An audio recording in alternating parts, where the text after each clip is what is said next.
Howdy folks, welcome to Brain Rotters. Today we'll be talking all about WandaVision Episode 8 and all the 19 things that you missed from it. The Marvel Studios logo bleeds in from red to purple. This definitely foreshadows the fact that we're about to get a villain origin story. Flash to 1693 Salem, Massachusetts, where we get the Agatha Harkness origin story. Our villain origin story is a couple of witches, including her mom witch, tried to kill her. In the comics, it was actually she was hoisted up onto this post and tried to be killed by her fellow mutants, or mutants that she helped create. We know that Agatha possessed Pietro.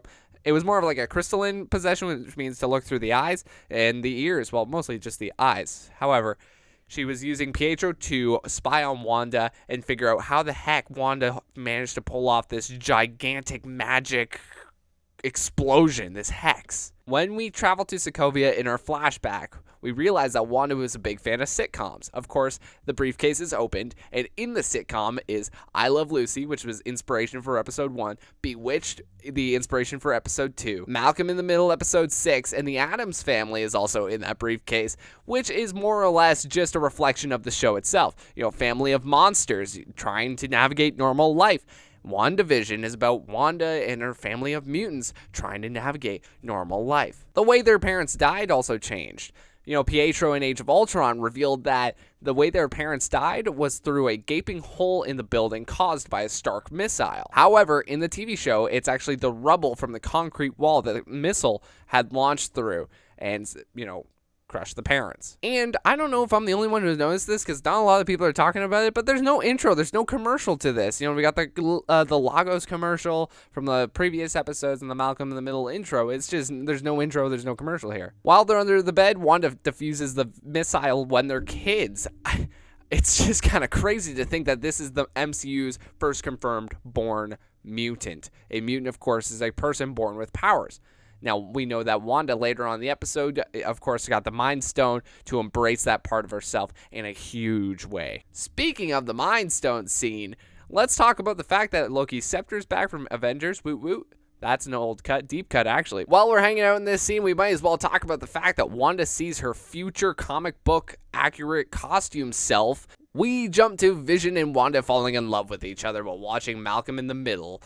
Of course, this is taking place on the Avengers compound, and since they're both together at this time, that means it takes place before Captain America Civil War. WHIH Newsfront makes an appearance in the sword facility scene. If you don't know where WHIH Newsfront is or where it comes from, basically it's a Newsfront, fake, of course, that has been in the MCU for quite some time. Actually, 4 appearances most notably. You know, you got Daredevil, Ant-Man, as well as even Iron Man 2. Fast forward to Wanda looking over Vision's pulled apart body. She goes ahead and puts her hand over Vision and says, "I can't feel you." This is a response to Vision's last words in Infinity War to Wanda, which is, "I just feel you." Wanda then goes to Westview. On her way in, she happens by Mrs. Hart and people like the mailman as well. So we know that these characters aren't, sword agents like people theorize. We then see Wanda let loose her chaos magic, which of course is what Agatha reveals to be a magic that rewrites creation itself. When Wanda infects the town with the hex, this billboard in the bottom here changes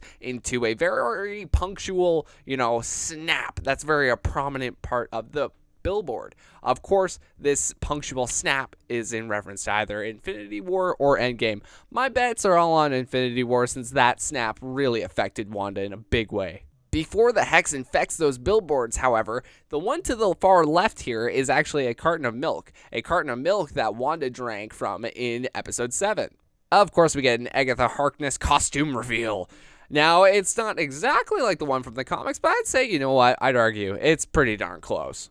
Speaking of, we get a name drop from Agatha Harkness as she represents, or as she reflects on the fact that Wanda can practice chaos magic. The only person that can do this is the Scarlet Witch, she says. So it's honestly plays back into earlier in the show when Hayward asks Randall Park's character, Jimmy Woo, if Wanda has a funny name. So, way to cash in your chips, Marvel. And of course, gotta barrel over the post-credits scene here because I already made a video on that. Go ahead and go check it out. Link is in the description. Thanks all for watching. I appreciate it. Make sure to follow us on all forms of social media. Hey, take care. I want to hear your thoughts in the comments on this. Like, comment, subscribe. Thanks all for watching. Take care, okay? Stay safe.